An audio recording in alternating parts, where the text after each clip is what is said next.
చిల్పూర్ మండలము పల్లగుట్ట గ్రామానికి రేపు రాష్ట్ర ఉప ముఖ్యమంత్రి,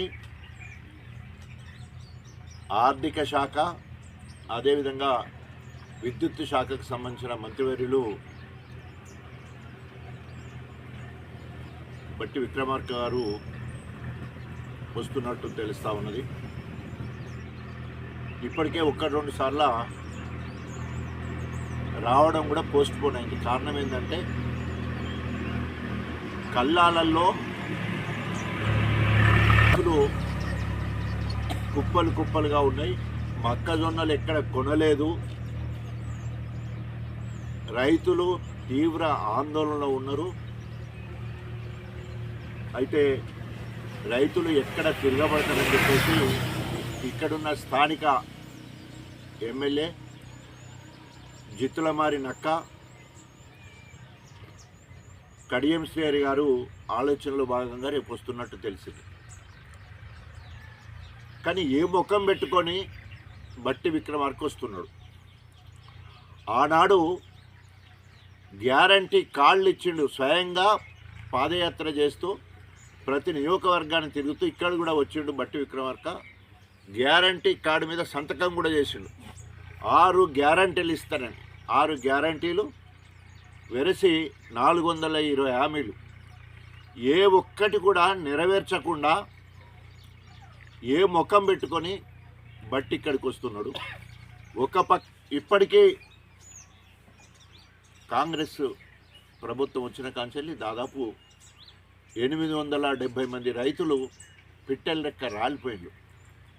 యూరియా అందక కొందరు చనిపోతే, రైతు బీమా అందక కొందరు చనిపోతే, రైతు భరోసా పెట్టుబడి అందక కొందరు చనిపోతే, అందరికంటే ముందుగా రైతు రుణమాఫీ కాలేదని చెప్పేసి ఉరుకుళ్ళు 2 లక్షలు తెచ్చుకోండి, డిసెంబర్ 9, 2023 మీ ఖాతాలల్లో 2 లక్షలు వేస్తా, 2 లక్షల పైనున్నోళ్ళు ఎవరన్నా ఉంటే అది కట్టేసుకోండి, ఆ 2 లక్షలు మాఫీ చేస్తానంటే అనేక మంది పోయి పైసలు కూడా కట్టిన సందర్భం మనకు తెలుసు. వాళ్ళు స్వయంగా చెప్పిందే 40 లక్షల మంది రైతులకు ఇస్తాం, దాదాపు 33,000 కోట్ల రూపాయలు ఇస్తామని చెప్పేసి మరి క్యాబినెట్ సాక్షిగా అసెంబ్లీలో చెప్పడం జరిగింది. కానీ వాళ్ళు ఇచ్చిన స్టేట్మెంట్ ప్రకారం, ఈ బట్టి విక్రమార్క గారు ఇచ్చిన స్టేట్మెంట్ ఆర్థిక శాఖ మంత్రిగా, మేము 25 లక్షలకు 25 లక్షల మంది రైతులకు ఇవ్వాలనుకున్నాం, 20,000 కోట్లు అనుకున్నాం. కానీ బ్యాంకులలో 12,000 కోట్లు మాత్రమే పడ్డాయి ఖాతాలలో అని చెప్పడం జరిగింది. ఇచ్చిన హామీలు ఏ ఒక్కటి నెరవేర్చలే. బిడ్డకు పెళ్లి చేస్తే కళ్యాణ లక్ష్మితో పాటు తులం బంగారం అన్నారు, ఇప్పటివరకు లేదు. ముసలోళ్లకు 2,000 పెన్షన్ 4,000 అన్నారు, ఇప్పటివరకు లేదు. వికలాంగులకు 4,000 పెన్షన్ కాదు 6,000 ఇస్తామన్నారు, అది కూడా లేదు. కనీసము రైతు బీమా కట్టే ప్రీమియం కట్టలేని పరిస్థితి, దౌర్భాగ్యం ఇయ్యాల రేవంత్ రెడ్డి ప్రభుత్వం ఉన్నది. రైతు చచ్చిపోతే ఈరోజు ఆదుకునే నాదుడే లేని పరిస్థితి కనబడతా ఉన్నది. 2,000 పెన్షన్ ఉంటే 4,000 ఇస్తానన్నాడు వృద్ధులకు, ముసలోళ్లకు, ఒంటరి మహిళలకు, కుల వృత్తులు చేసుకునే వాళ్ళకు ఏ ఒక్కరికి కూడా ఇప్పటివరకు ఇయ్యని పరిస్థితి కనబడతా ఉన్నది. అదొక గణపురం నియోజకవర్గంలో 13 సబ్స్టేషన్లు, 13తో పాటు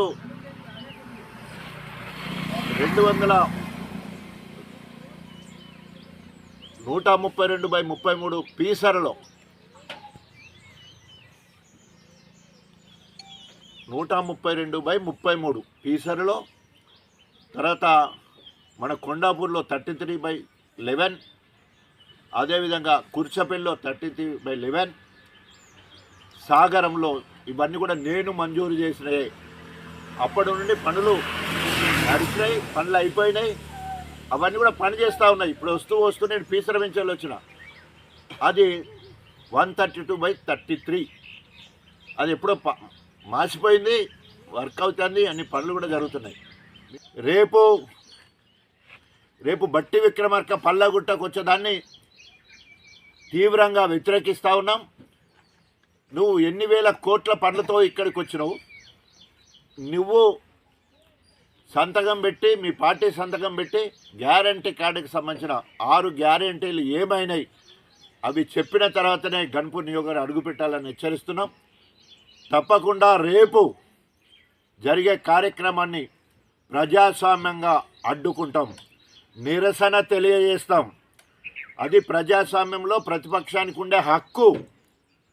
వివిధ రూపాల్లో నిరసన తెలియజేస్తాం. ఆ నిరసన సెగ తప్పకుండా బట్టి విక్రమార్కకు తగిలే విధంగా బీఆర్ఎస్ శ్రేణులకు నేను పిలిపిస్తున్నా.